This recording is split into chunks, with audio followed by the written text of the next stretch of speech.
These are this afternoon's top stories. Prime Minister Harris confident in police force's six-point plan. San Diego man charged with attempted murder of police officers. Good afternoon and welcome to the ZIZ Midday Newscast. Today is Thursday, November 5th, 2015. I am J.D. Keynes.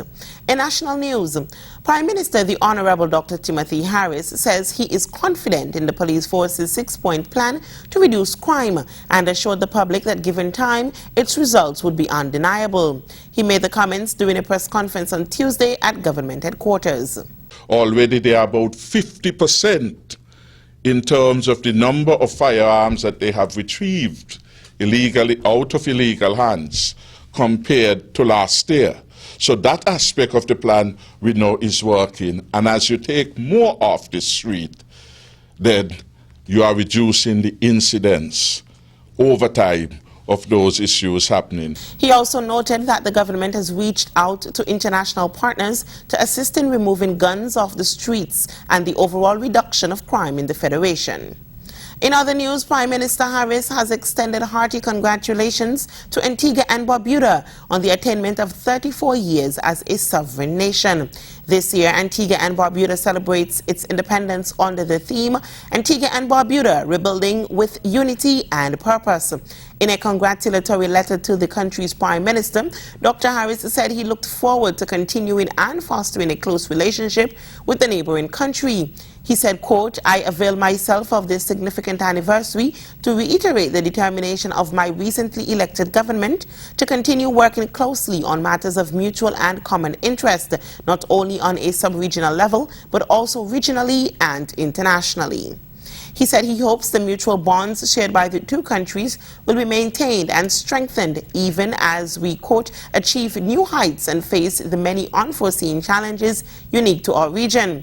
Antigua and Barbuda became an independent nation on November 1st, 1981. The National Carnival Committee has launched a series of development sessions for persons who are taking part in Sugar Mass. Among them is an upcoming Calypso development seminar at Sweet Lime on Port Zante on Saturday at 11 a.m. According to a statement from the committee, the seminar is geared toward a practical and theoretical approach to topics such as Calypso, judging Calypso, writing Calypso, judging methods and criteria. Meanwhile, Carnival Committee Chairman Noah Mills recently spoke with ZIZ about development sessions for contestants in some of the competitions for this year. Entering a pageant or competition like Mr. GQ is not only about talent and everything else. And we must help to sharpen and hone the skills of the individuals prior, during and subsequent to the show. They would have had seminars such as budgeting, money management, interview skills, and they even had one on social etiquette because they are now ambassadors going out there to different restaurants to dine and interact with diplomats themselves. So they needed to get an interview, an introduction, of these sort of things. The National Swimsuit Pageant and the Mr. GQ competition are two of the new events added to the Sugar Mass lineup. Mills said details on the contestants will be announced soon. Anyone interested in attending the Calypso Development Seminar on Saturday can email the committee at press, that's P-R-E-S-S, at skcarnival.com. A lot of people think that fast bikes are cool, and the girls sure like the guys who ride them. But, like so many things about life, you gotta be careful. Having sex without a condom is like riding a bike without a helmet. It's just plain dumb. It's okay to have fun, as long as you're smart about it. My name is Daniel the Lion Fortress, and I'm different, and I'm making a difference. Live up. Love, protect, respect. Looking for news online? Check out ZIZonline.com.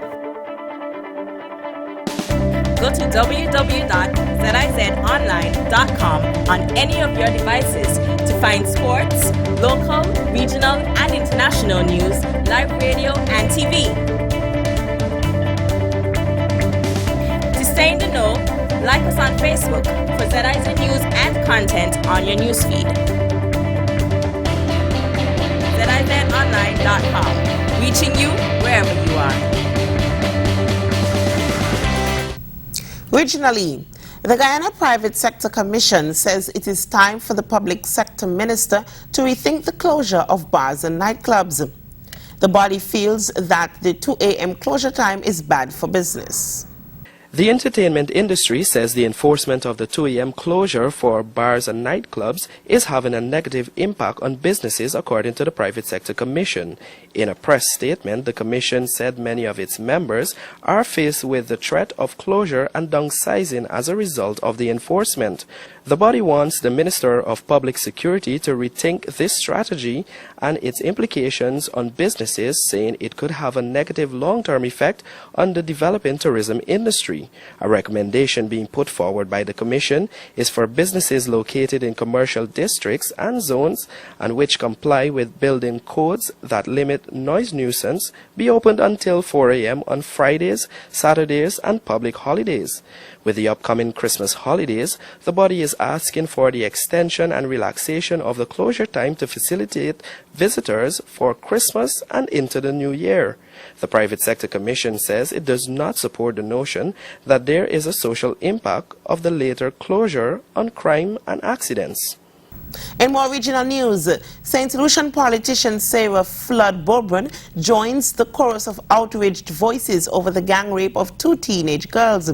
She says the rate of gender violence and the high incidence of rape in St. Lucia. There has been a troubling uptick in sexual crimes against women in St. Lucia. In the past 4 days, there have been 4 reported incidents of sexual assault. Recently, 2 16-year-old girls were brutally attacked at an apartment in Reedwee Orchard in Rodney Bay. A gang of men reportedly brandishing a firearm entered the property and violated the 2 adolescents. The gang rape has sparked public outrage. Now UWP leadership hopeful former House Speaker Sarah Flood-Bobron has added her voice to the matter. Last week has really, we cannot deny it anymore, that the situation in St. Lucia is critical and it has to be addressed. Okay. Violent criminals need to be off the streets. Criminals belong in jail, not out in society terrorizing people, taking innocent lives and wreaking havoc. We need to have a government that is not going to have the attitude of negotiating with criminals. I heard a statement today by the Minister of Health, and of course we have heard statements in the past from the Prime Minister, which seems to suggest that the attitude is to negotiate with criminals. The former Minister of Government questions the current administration's priorities. She claims not enough focus is placed on gender-based violence. From your observations, what do you believe is at the top of the incumbents' priority list? Well, certainly not crime, certainly not unemployment, certainly not the economy, certainly not the healthcare system, certainly not the protection of women and children, certainly not. And all these should be on the top of any government's priority list. Last week, the Royal St. Lucia Police Force published crime statistics in St. Lucia from January to September 2015. When compared to the same period in 2014, there was a noticeable increase in the number of reported sexual offences. As of September, the number stood at 194. And it's time our police force is equipped, resourced, and able to do that. What about financial constraints? There will always be financial constraints. Resources, but let's also talk about priorities. What are you going to do with the limited resources you have, and what priorities are you going to give priority? Flood-Bobron believes the uptick in sexual crimes is affecting the psyche of women who depend heavily on the investigative efforts to solve these crimes. She asserts that while the reported incidents of sexual assault are high, detected cases are low. Flood-Bobron says judicial reforms are needed. I cannot think of words that I can express that would soothe the hurt, the pain, and the sheer trauma of the events that happened. Honestly, I have a daughter, a young daughter, and I just cannot imagine.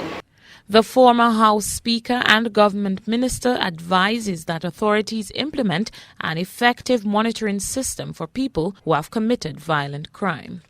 Internationally, San Diego police say the man suspected of firing at police and forcing a neighborhood lockdown would be booked on charges of attempted murder of several police officers.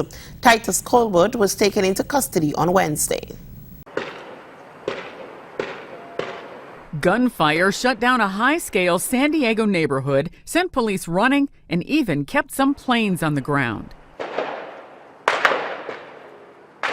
San Diego authorities say they were called to 33-year-old Titus Colbert's ex-girlfriend's apartment on Wednesday morning. So to determine if in fact somebody was inside the residence, for her to safely go back inside, they entered the residence.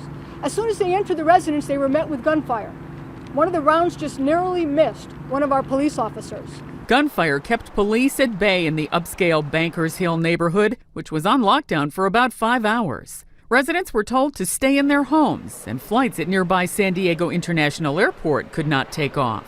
The side of my balcony is a bullet hole probably this big. It's terrifying. You're scared, your heart's pounding. Police say they quickly began communicating with Colbert and that he eventually walked out of the apartment complex. Some weapons were tossed out an apartment window. Police say they recovered an AK-47 type weapon and a handgun.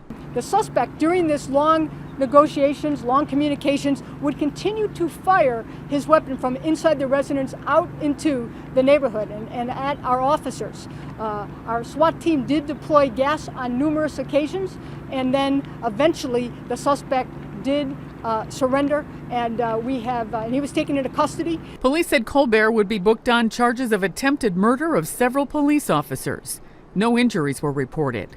Sandy Kozel, The Associated Press. Italian businessmen, politicians, and alleged gangsters will face trial for being part of a mafia-like network that rigged lucrative public contracts for years.